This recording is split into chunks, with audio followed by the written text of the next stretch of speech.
Magandang araw sa inyong lahat at welcome sa aking channel.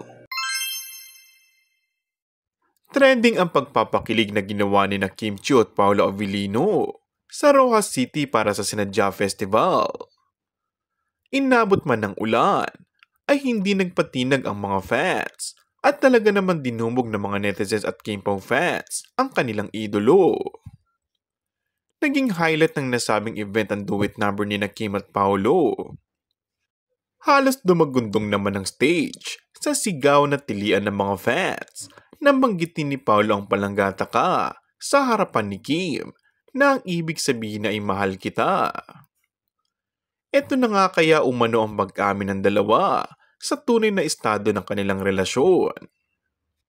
Samantala, bago pa iyan, ay pinakinig ng malala ni Kim at Paolo ang mga fans matapos sabay na mag-post ng update sa kanilang Instagram account.